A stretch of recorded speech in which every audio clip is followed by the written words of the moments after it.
再去看世界，来看瓜地马拉一个动物园，是体园内一只已经63岁阿犟象，阿嬷级的阿犟象做生日。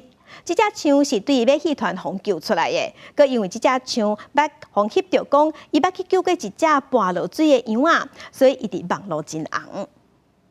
在大家观赏当中，首先特罗皮塔慢慢行出来，瓜地马拉一间动物园。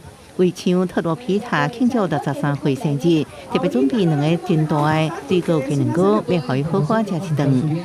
Trompita es un elefante rescatado. Ella viene de un circo.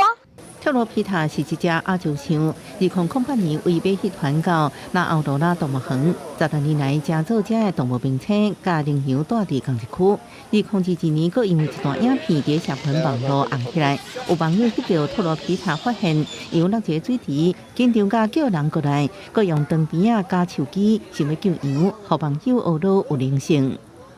Que nada, pues Trompita es un animal geriátrico, ¿verdad? Por la edad que tiene, son 63 años.